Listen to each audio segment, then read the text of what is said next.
Bonjour à tous. Hier soir, j'arrivais pas à dormir, donc j'ai commencé à réfléchir à la prochaine vidéo que je pourrais faire et je me suis dit que j'allais parler des inconvénients de la vie à l'étranger parce que très souvent je parle des avantages et j'essaie d'encourager les gens à partir s'ils en ont envie dans le pays de leur choix, à déménager là-bas et à vivre au moins quelques années pour avoir l'expérience de vivre à l'étranger. Mais je pense que c'est important aussi d'anticiper les difficultés qu'on peut avoir en partant à l'étranger et de pas trop idéaliser les choses. Donc hier soir, je me suis rendu compte que ça fait presque 10 mois que je vis en Russie. Ça passe vite. C'est la première fois que je vis aussi longtemps à l'étranger. J'avais déjà vécu plusieurs fois dans des pays différents, à Québec, à Göteborg, à Wrocław, à Berlin, mais à chaque fois c'était entre 3 et 6, 7 mois, peut-être même 8 mois à Québec, mais pas plus long que ça. Donc c'est une nouvelle expérience pour moi. Donc voilà, de façon générale, j'adore vivre à l'étranger et j'ai l'habitude de vivre à l'étranger, de m'adapter à un nouvel endroit, de m'habituer à de nouvelles personnes, une nouvelle façon de vivre. Mais il y a quand même des choses qui me pèsent toujours quand je vis à l'étranger. Et donc je pense que c'est intéressant d'en parler pour les gens qui pensent à déménager. Déjà, bien sûr, tout dépend du pays qu'on choisit pour vivre, parce que déménager en Angleterre ou en Allemagne, bien sûr, c'est un challenge sur certains aspects de la vie, comme la langue par exemple au début, mais ça reste tout de même beaucoup plus facile que de déménager dans un pays plus différent comme la Russie. Et puis je parle même pas de la Chine ou du Japon où les codes culturels et sociaux sont quand même très très différents des nôtres. Et donc ça demande un temps d'adaptation beaucoup plus long et beaucoup plus d'efforts. Donc déjà avant que je déménage en Russie, mes proches ont pas mal essayé de m'en dissuader parce que on a une image, une vision de la Russie qui est assez négative dans l'Ouest, en tout cas quand on se renseigne pas du tout sur le pays. Donc quand on entend parler de Russie, on pense tout de suite à un pays plutôt hostile, très froid, avec des ours partout, des gens qui sont plutôt durs, un pays très militaire et assez agressif. Donc bien sûr, il y a aussi des clichés qui sont plus positifs. D'ailleurs, j'ai surtout l'impression que c'est la génération de mes grands-parents où l'image de la Russie était quand même plus positive. En tout cas, l'image qu'ils en ont, c'est une image plus culturelle avec plein de Russes qui font du violon et du piano, des danseuses, des choses comme ça. Il y a plus, c'est plus tourné sur la culture, je trouve, de la Russie ou la littérature, alors que la génération d'après, de mes parents et puis la génération récente, a une image peut-être un peu plus négative de la Russie en France, d'après ce que j'ai pu constater en tout cas. Et puis bien sûr, la vision de la Russie qui est donnée actuellement par les médias, c'est déjà une vision qui est très fausse, je pense, et qui est vraiment entièrement concentrée sur la politique et sur ce qui se passe en ce moment. Donc je trouve ça assez dommage, mais bon bref. Mes proches avaient peur pour moi et ils avaient pas du tout envie que je parte en Russie. Ils comprenaient pas du tout pourquoi.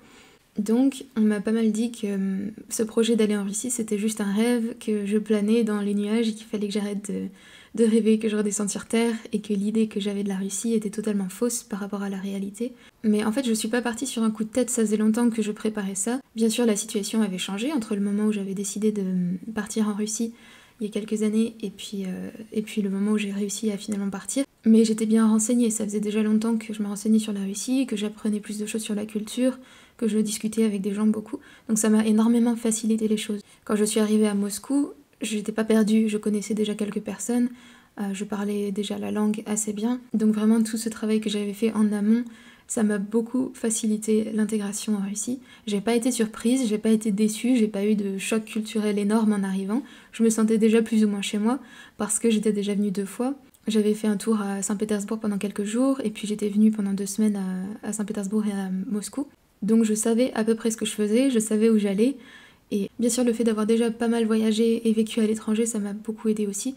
Parce que je sais à quoi m'attendre, je sais que je suis capable de vivre toute seule, de déménager complètement toute seule, sans amis ou sans proches, sans famille. Et je vais survivre, il n'y a pas de problème. Mais je me souviens que la première fois que je suis partie à l'étranger, je devais avoir 19 ans, je pense, à Québec. Je suis partie avec une amie, mais c'était assez dur pour moi. Déjà parce que c'était la première fois que j'étais loin de ma famille pendant plus de... Enfin, ça devait être 6 ou 7 mois, un truc comme ça. Ensuite, même s'ils parlent français à Québec, français, il y avait des fois où je comprenais rien du tout quand des gens me parlaient, surtout des gens de la campagne, même des jeunes parfois. Je les comprenais mieux quand ils parlaient en anglais qu'en français. Mais bon, bref, ils parlent français, donc ça aide. Mais on a quand même une différence culturelle et je me sentais perdue parfois parce que je comprenais pas ce qui se passait. C'était la première fois pour moi que je devais m'adapter à une culture différente, un pays différent. Les conditions climatiques à Québec en plein milieu de l'hiver, c'est quand même quelque chose aussi. J'avais eu jusqu'à -35, donc à même Moscou, à Moscou, le climat est beaucoup plus doux qu'à Québec, donc ça faisait un petit choc. Donc voilà, la première fois qu'on déménage à l'étranger, c'est pas forcément évident, il y a beaucoup de choses qui sont difficiles à comprendre et qui nous prennent de l'énergie au quotidien. Donc de faire un travail en amont de renseignement sur le pays, assez approfondie, de discuter surtout je trouve avec des gens sur place. Je pense que ça facilite vraiment les choses, que ça nous empêche de faire trop d'erreurs en arrivant, et puis ça nous permet d'anticiper certaines difficultés aussi qu'on pourrait avoir dans le pays. Donc voilà, c'est une bonne chose à faire. L'apprentissage de la langue d'ailleurs, ça fait vraiment partie de cette étape de préparation, même si c'est pas nécessaire de parler couramment le russe pour se dépatouiller en Russie, ça change vraiment la vie je trouve, ça nous permet de découvrir beaucoup plus de choses sur le pays. J'ai plusieurs collègues dans mon entreprise qui vivent en Russie depuis des années, surtout des collègues indiens et pakistanais, et ils s'intéressent pas trop à la culture russe parce qu'ils sont venus surtout par opportunité et non pas en choisissant la Russie comme ce que j'ai fait, la Russie pour elle-même je veux dire. Et donc ils ont pas trop appris la langue, même s'ils essayent, ils prennent des cours de temps en temps, mais c'est pas aller bien loin. Et donc quand je leur demande ce qu'ils ont visité en Russie, en fait ils sont restés à Moscou, ils sont même restés chez eux en fait, et ils bougent pas beaucoup. Et c'est tellement dommage je trouve, bon bien sûr c'est leur choix, bien sûr tout le monde n'est pas obligé de faire comme moi et de bouger tous les 4 matins, mais c'est tellement dommage de pas découvrir un pays aussi incroyable et magnifique que la Russie quand on y vit pendant des années, juste parce qu'on a peur de la barrière de la langue. Et puis encore une fois, l'expérience qu'on a en Russie en parlant le russe, même un petit peu, est complètement différente parce qu'on comprend mieux les choses, et puis surtout la façon dont les gens vont interagir avec nous, quand ils voient que vous essayez de faire l'effort de s'intéresser à leur culture, à leur langue, ils sont toujours très agréablement surpris, ils s'ouvrent beaucoup plus, et ils ont tout de suite envie de vous inviter, de vous montrer des choses, de vous parler de leur culture, etc. Donc ça vaut vraiment le coup de faire l'effort, d'essayer d'apprendre un petit peu au moins avant de partir. Après, même en parlant la langue, au moins à un niveau minimal, il y a beaucoup de choses qui me posent problème au niveau de la langue au quotidien. Déjà, ça me demande beaucoup plus d'efforts de m'exprimer en russe, et il y a plein de situations que j'essaye d'esquiver, d'éviter tous les jours, parce que j'ai juste pas envie de dépenser mon énergie pour communiquer dans une langue que je ne maîtrise pas complètement. Parce que le russe, je le comprends très bien, mais parler, c'est vraiment pas facile pour moi. J'ai tendance à être assez réservée déjà, assez introvertie, et puis assez perfectionniste aussi. Donc pour l'anglais, j'avais attendu de déjà maîtriser la langue avant de me commencer à parler, ce qui n'est pas du tout logique, mais c'est comme ça que je fonctionne. Et pour le russe, du coup, je suis assez bloquée parce que je m'exprime pas correctement, je parle pas russe couramment, même si je comprends bien, encore une fois. Donc, dès que je peux, je passe à l'anglais ou au français quand je vois que les gens parlent cette langue. Donc je progresse pas très vite, et c'est de ma faute, je sais. Bref, à chaque fois qu'il s'agit de parler au téléphone par exemple, j'essaye d'éviter ce genre de situation et c'est très difficile en Russie. Donc par exemple j'habite à Skolkovo qui est un territoire fermé, donc c'est fermé par des barrières, Schlagbaum j'ai envie de dire. Donc il y a des barrières à l'entrée du territoire et des gardes et il faut avoir un pass pour entrer. Donc à chaque fois que je commande quelque chose sur internet, au moment de la livraison, il faut que je commande un pass pour que le courrier, enfin la personne qui va faire la livraison puisse entrer sur le territoire de Skolkovo et venir me donner mon paquet. Et donc à chaque fois il m'appelle, à chaque fois il faut discuter, parfois dicter un numéro, redonner son adresse, toutes ces petites choses là. Bien sûr je sais les faire, bien sûr on finit toujours par se comprendre, mais parfois c'est compliqué, parfois c'est des gens qui sont pas russes d'origine et donc on a tous les deux un accent pas possible et donc pour se comprendre c'est compliqué. D'ailleurs je fais une parenthèse au niveau des livraisons en Russie. J'avais jamais vraiment utilisé des systèmes de livraison pour faire mes courses en France, enfin jamais utilisé tout court en fait. Mais ici, je suis devenue extrêmement paresseuse parce que leur système est tellement confortable et tellement efficace que je vais plus faire mes courses dans les magasins. Je commande tout et ils livrent mon paquet à chaque fois devant la porte, ils le laissent devant la porte, personne n'y touche, il n'y a pas de problème de sécurité à Skolkovo. Donc voilà, je suis devenue extrêmement paresseuse depuis que j'habite ici, donc ça va être compliqué de déménager dans un autre endroit et de perdre ce confort. Donc en général, j'en ai déjà parlé, mais il y a beaucoup de choses qui se passent au téléphone en Russie. Je sais pas si c'est parce que j'appréhende ce genre de moments au téléphone ici, ou si c'est parce qu'il y en a vraiment plus en Russie que dans les autres pays, mais j'ai l'impression que les gens m'appellent tout le temps. Et par exemple, si je veux commander un médicament en ligne, il y a beaucoup de médicaments qui sont disponibles en Russie, d'ailleurs des médicaments qui seraient disponibles seulement sous ordonnance en France, et qu'on peut trouver ici très facilement sur internet, même des antibiotiques ou des choses comme ça. Mais bref, à chaque fois que je veux en commander un, je peux passer ma commande sur internet, mais ils vont m'appeler pour la confirmation. Et donc c'est pareil, il faut redonner des noms de médicaments, des adresses, des choses comme ça. Je déteste donner des chiffres en russe, pour moi c'est compliqué. Et voilà, donc toutes ces petites choses du quotidien, ça me prend de l'énergie. J'ai demandé à ma collègue pakistanaise comment elle fait pour se débrouiller avec ça, et elle me dit à chaque fois qu'elle a appris la phrase pour dire je parle pas russe, est-ce que vous pouvez écrire un SMS. Donc c'est ce qu'elle répète à chaque fois au téléphone pour que les gens écrivent et puis qu'elle puisse traduire après sur son téléphone. Donc voilà, c'est quand même possible de se débrouiller sans parler russe, mais je pense que ça complique beaucoup la vie. Aussi moi j'ai appris le russe en écoutant des livres, surtout des livres audio, Et donc il y a beaucoup de vocabulaire du quotidien, de vocabulaire moderne aussi, que j'ai pas forcément, parce que dans les livres audio, ils parlent assez rarement d'adresses ou de choses vraiment matérielles du quotidien, ou même des ingrédients de cuisine. J'ai habité dans une famille russe pendant quelques mois à Berlin, et j'étais la nounou en fait, la babysitter des enfants. Et c'était drôle parce qu'avec la maman, elle savait que j'apprenais le russe et que je comprenais, donc elle me parlait en russe et je répondais souvent en anglais. On avait une conversation bilingue, ça me correspondait très bien. Mais elle repassait souvent à l'anglais quand on commençait à parler de sujets plus compliqués ou plus profonds, alors que quand on parlait de sujets du quotidien, elle me parlait en russe. Et moi, ayant appris le russe en écoutant des livres audio, j'étais plus à même de comprendre des sujets de conversation profonds et abstraits que des sujets de conversation du quotidien. Donc ça m'a demandé un petit peu de temps d'adaptation, d'apprendre le nom des ingrédients, les noms des différents aliments russes que je connaissais pas. Et d'ailleurs, faire ses courses en ligne, c'est aussi très utile pour ça, parce qu'il faut chercher à chaque fois un ingrédient précis, et donc on est obligé d'apprendre du nouveau vocabulaire. Autre chose qui prend de l'énergie en arrivant, c'est de comprendre comment tout fonctionne ici. Donc pour les choses les plus basiques comme les transports, les choses comme ça se fait assez rapidement. Mais après, quand on commence à parler de banque, les taxes, tous les documents qu'on doit avoir, les démarches administratives, tout ça c'est encore du vocabulaire, des choses à apprendre. Et si on n'est pas aidé, je pense que ça peut être assez compliqué. Moi j'ai de la chance parce que mon entreprise a l'habitude d'engager des étrangers, et donc elle m'aide beaucoup. J'ai des collègues qui sont toujours disponibles pour m'aider, etc., des amis aussi. Mais en arrivant tout seul, je pense que ça peut être assez compliqué. Surtout qu'en Russie, il faut faire assez attention. Il faut quand même faire attention à avoir tous ses papiers bien en règle, parce qu'il y a des contrôles. Donc voilà, faut être à jour, faut être au clair. Quand on arrive pour un séjour long terme, il faut passer par le centre de migration, il faut faire des tests physiques aussi, enfin des tests médicaux. Il faut comprendre le système d'enregistrement dans son lieu de domicile. Toutes ces choses-là, ça demande des efforts, en tout cas au début, le temps de comprendre comment ça fonctionne. Et un russe pourra pas forcément vous aider parce qu'il aura pas forcément idée des démarches que vous devez faire en tant qu'étranger. Donc il faut peut-être mieux avoir sous la main un autre étranger, ou alors des Russes qui ont l'habitude d'aider les étrangers et qui savent de quoi on a besoin. Je pense à ça parce que la semaine dernière, j'ai passé pas mal de temps dans les bureaux à Moscou pour régler des problèmes de taxes. Parce qu'en gros, quand on arrive en Russie et qu'on a un statut de travailleur standard, on paye 30% de taxes pendant les 6 premiers mois de travail en Russie. Et après ça, on passe à 15%, mais il faut faire des démarches, envoyer son passeport, calculer le nombre de jours qu'on a passé sur le territoire russe, etc. Ça prend du temps. Donc voilà, j'ai fait ça la semaine dernière. Et l'administration, c'est jamais très fun. En Russie comme ailleurs, comme en France, ça prend du temps. Il nous manque toujours un papier en dernière minute qu'on n'avait pas anticipé. Moi, en l'occurrence, c'était la traduction du passeport. Donc bref, j'ai fini par y arriver. Autre chose d'important à comprendre, c'est le système de santé. Et moi, je suis très loin de comprendre le système de santé russe. J'ai eu affaire à lui l'hiver dernier parce que j'ai attrapé une angine dans les bureaux. Parce qu'en plein milieu de l'hiver, ils mettent la climatisation dans les bureaux. C'est tout à fait logique. En gros, d'après ce que j'ai compris, ils n'ont pas forcément la main sur le chauffage dans les bâtiments, et parfois c'est vraiment surchauffé, donc ils mettent la clim pour compenser. Et la clim, ça fait des dégâts. Donc voilà, j'ai attrapé une angine en février. Donc en théorie, j'aurais dû passer par ma compagnie d'assurance pour avoir un rendez-vous. Normalement, il faut les appeler, leur donner le numéro de police d'assurance, son nom, etc. Négocier pour avoir un rendez-vous, leur donner le lieu, etc. J'avais pas envie de faire tout ça en russe, j'étais malade, j'avais juste envie d'avoir un rendez-vous. C'était le week-end, j'allais pas déranger des collègues.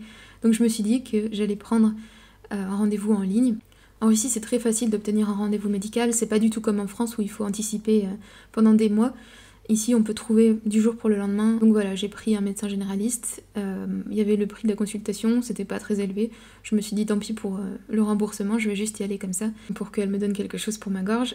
Le truc, c'est que la consultation n'est peut-être pas très chère, mais après, dès qu'ils commencent à vous faire des tests, à prendre des prélèvements pour faire des analyses, des choses comme ça revient assez cher. Et puis il y a les médicaments à payer aussi, donc c'était un très mauvais calcul. Mais je le savais pas à l'époque. Donc bref, j'ai choisi une clinique et j'y suis allée. Ah oui, quelque chose aussi de typique, c'est qu'il y a beaucoup de cabinets médicaux, de petits magasins, de petites choses comme ça, qui sont dans des bâtiments résidentiels, enfin des immeubles en fait, et ils sont parfois assez difficiles à trouver. Et j'étais pas du tout préparée à ça parce que déjà souvent l'entrée dans le bâtiment n'est pas du côté de la rue, il faut entrer dans la cour intérieure qui est entre les barres d'immeubles, trouver la porte d'entrée qui est très souvent une porte blindée en métal qu'on n'a pas du tout envie d'ouvrir parce qu'elle est pas très accueillante. Ensuite il faut passer devant le concierge qui nous regarde de travers, il faut monter 3 étages, et puis enfin trouver un cabinet médical ou une petite boutique perdue au milieu d'un immeuble. Donc il y a plusieurs fois où je suis rentrée dans un immeuble comme ça et je me suis dit mais je vais jamais m'en sortir vivante. En plus parfois l'intérieur des immeubles. Et enfin, ils sont pas toujours en très bon état.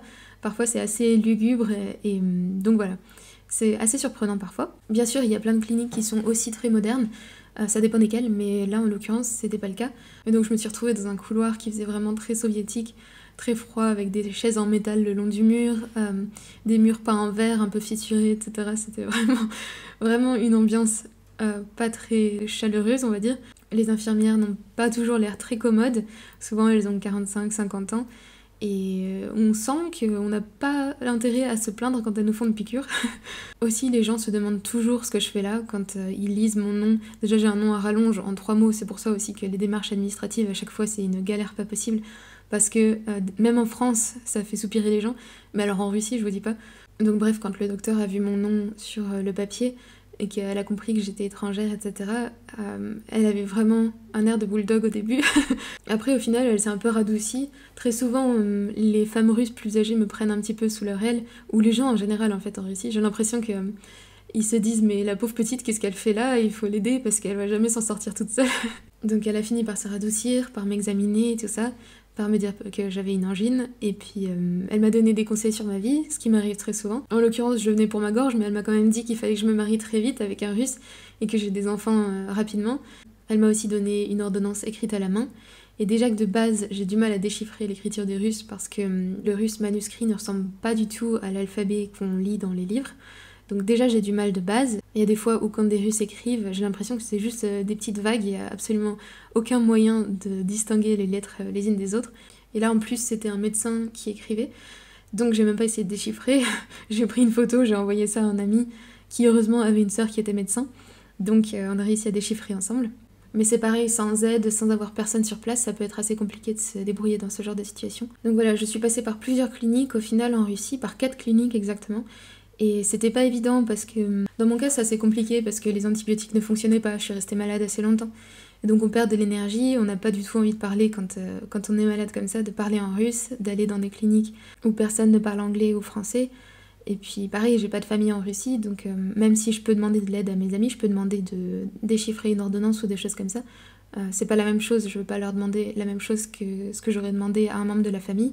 Donc voilà, toutes ces choses-là, il faut les anticiper et s'attendre à perdre beaucoup d'énergie pour des choses auxquelles on ne pense même pas quand on habite en France. Aussi, quelque chose qui est plus difficile à décrire, mais je suis passée par 4 cliniques et sur 2 de ces cliniques, j'ai eu l'impression que les médecins, ou le médecin en l'occurrence, qui m'examinait, essayait de me faire plus de tests pour me faire payer plus. Donc je sais pas si c'était le cas, peut-être qu'il pensait que vraiment c'était nécessaire de faire ces tests pour ma santé, mais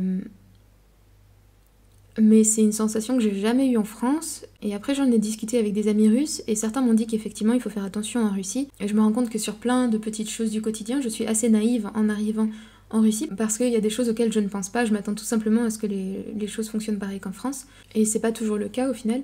Il y a quelque chose, c'est vraiment une toute petite anecdote, mais quand je marchais dans la rue avec un collègue aussi, j'ai marché sur une plaque d'égout sans même y penser, sans même regarder. Et mon collègue s'arrête net et me dit « Mais fais jamais ça, tu imagines, il y en a plein qui tombent à travers. » Et c'est une toute petite chose, mais je me rends compte que de façon générale, les Russes anticipent plus les difficultés, font plus attention à leur sécurité aussi. Ils comptent en fait plus sur eux-mêmes pour se protéger, ils font attention à leur environnement, alors que moi je me promène comme un papillon tout content dans la nature.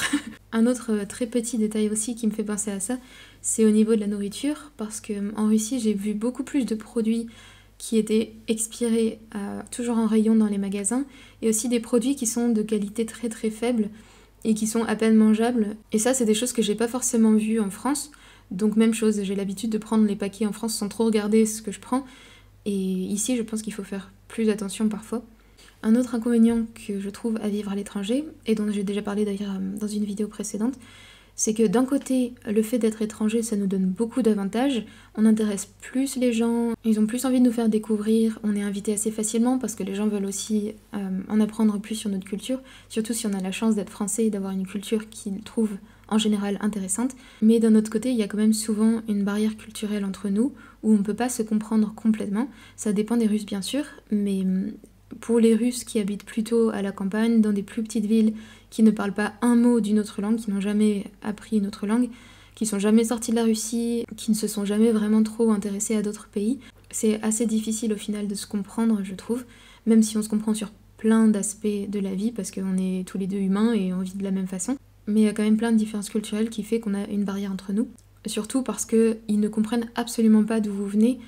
Et au début, le temps de s'adapter à la mentalité russe, il y a des fois où je sentais vraiment un gouffre entre nous. Et eux ne vont pas forcément faire de pas vers vous, parce que c'est vous qui êtes venus en Russie, donc c'est à vous de vous adapter. Eux, ils habitent toujours chez eux et ils sont toujours bien adaptés à leur environnement.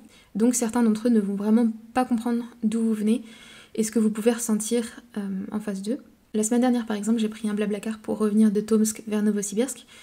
Et j'ai discuté avec le conducteur pendant pas mal de temps. Donc c'était un homme de 45 ou 50 ans qui était de Tomsk et qui avait toujours vécu à Tomsk, qui n'était pas trop sorti de la Russie. Et on se comprenait très bien jusqu'au moment où on passe devant une usine, et là il veut me dire ce que produit l'usine, et il dit un mot que je ne connais pas. Donc je lui dis que je connais pas ce mot-là, et il me le répète juste plus fort. Je lui demande s'il peut expliquer en russe, mais il savait pas comment expliquer, et donc il répète le mot de plus en plus fort, comme si ça allait m'aider à comprendre. Et en fait, je me rends compte que les gens qui n'ont jamais essayé d'apprendre une autre langue ne se rendent pas compte des difficultés qu'on peut avoir quand on n'est pas natif dans la langue, et que parfois il y a des choses qu'on comprend pas, qu'on a besoin qu'on nous explique de manière différente. D'ailleurs, c'est assez drôle parce que quand je rencontre des gens, ils savent pas très bien comment me parler parce qu'ils ont du mal à évaluer mon niveau de langue au début. Donc au début, ils ont tendance à me parler très lentement, très distinctement, comme si j'avais 4 ans et demi. Et puis après 10 minutes, ils oublient complètement et ils commencent à utiliser des mots de slang du fin fond de la Russie où je comprends plus rien. Donc c'est assez drôle. Donc voilà, parfois la communication demande beaucoup d'efforts. Après c'est aussi parce que j'ai pas fait assez d'efforts pour apprendre le russe correctement. Et si je parlais mieux, ce serait quand même beaucoup plus facile pour moi. Ensuite, quand on parle d'interactions moins superficielles, il y a aussi des fois où je me demande si les gens ne sont pas intéressés par moi juste, vraiment purement pour ma nationalité. Pour ce qui est des femmes russes, par exemple, souvent elles aiment bien l'idée de la France, elles aiment bien être sophistiquées, elles aiment bien l'idée de la France en général. Il y en a beaucoup qui veulent que leurs enfants apprennent le français, même si aujourd'hui l'anglais est plus populaire de façon générale, ça reste quand même un pays populaire, un pays apprécié. Et donc bien sûr, parfois d'avoir une nationalité différente et une nationalité qui intéresse l'autre, ça peut être un super moyen de trouver des amis, de commencer une amitié, parce qu'on s'intéresse à l'autre, tout simplement, ça nous donne des choses à discuter, à réfléchir ensemble. Et j'ai des très bonnes amies à Saint-Pétersbourg, j'ai 3 très bonnes amies avec lesquelles c'est possible d'avoir un vrai échange culturel tout en ayant des choses en commun. Par contre à Moscou, parfois j'ai pris des cafés avec des femmes qui voulaient discuter avec moi et on n'avait absolument rien en commun, donc je me suis rendu compte que c'était purement pour ma nationalité qu'elles avaient envie de discuter avec moi. Parce que vraiment, je savais pas ce que je faisais là sans ma nationalité française, on se serait jamais entendu, jamais abordé. Donc voilà, il y a toujours cette petite pensée quand même au fond de ma tête quand je rencontre quelqu'un. Et puis il y a aussi des fois où les femmes ont été assez hostiles avec moi et j'avais l'impression que c'était à cause de ma nationalité. Parce qu'il y a plus de tension ici, je trouve, qu'en France, entre les femmes, plus d'esprit de compétition, on va dire. En France, je trouve que c'est quand même plus neutre, on se fait des amis plus facilement, les relations sont plus amicales. Ici, parfois, je sens la tension dans l'air entre les femmes. Et du coup, d'avoir une concurrente qui vient d'un autre pays, qui est française, etc., ça leur plaisait pas beaucoup à certaines, j'ai eu l'impression en tout cas. Donc voilà, ça n'apporte pas que des bonnes choses parfois d'être étranger. Un autre point qui est un petit peu partagé entre le positif et le négatif, c'est tous ces petits éléments de culture qu'on doit découvrir, qu'on ne connaît pas quand on arrive dans un pays. Et la Russie, c'est un pays très très riche culturellement, donc il y a vraiment beaucoup de choses à découvrir. Donc ça, c'est le point positif, on ne s'ennuie pas ici, il y a plein de choses à voir. Le point négatif, c'est que c'est encore une différence qu'il y a entre nous et les gens locaux. Donc toutes ces petites choses comme les poèmes qu'on apprend en petites sections que tout le monde connaît, des choses comme ça, il y en a vraiment beaucoup en Russie. Et moi, je passe à côté, il y a plein de références que j'ai pas. Tout le monde est très nostalgique des multiques, des films d'animation soviétiques, alors que moi, quand je les vois, bon, j'ai pas de nostalgie, donc je vois juste une animation qui est marrante, mais enfin, je vois pas trop l'intérêt. Et quand je dis ça à des Russes, ils me fusillent du regard parce que eux, ils sont tous très nostalgiques de ces petits multiques. Mais moi, quand j'étais petite, je regardais pas les multiques soviétiques, je regardais Disney. Donc voilà, on a une culture différente. Après, il y a des choses qu'on peut rattraper assez facilement. Par exemple, les films de Leonid Gaiday, que j'aime beaucoup. C'est un petit peu pour moi l'équivalent de Louis de Funès version russe. Donc c'est des films soviétiques qui sont très bon enfant, très purs, très frais. Et je les ai tous regardés plusieurs fois. Tout le monde les connaît ici, tout le monde connaît les héros, tout le monde adore les acteurs qui ont joué dans ces films. Et ils sont passés tous les ans, par exemple, au Nouvel An. C'est la tradition de regarder Harry Potter Le Seigneur des Anneaux et puis tous les films de Gaïdaï. Donc je vous les recommande absolument pour comprendre certains aspects de la culture russe. Mais il y a un tel volume de petits éléments culturels à découvrir que parfois je me sens perdue quand je suis dans une salle remplie de Russes, que tout le monde parle en russe et que tout le monde fait référence à des choses culturelles que je ne connais pas. Il y a des fois où je me sens complètement à la ramasse. Après, quand je parle à des Français, quand je rentre en France, je me rends compte d'à quel point c'est facile de faire une blague en français, à quel point je comprends bien la culture et c'est facile de faire rire les gens, d'avoir une connexion à peu près instantanée avec quelqu'un. Et parfois je me demande, mais pourquoi est-ce que je me suis mis autant de difficultés dans ma vie quotidienne? Pareil, j'avais un ami qui voulait à tout prix me faire regarder une sorte de show humoristique russe.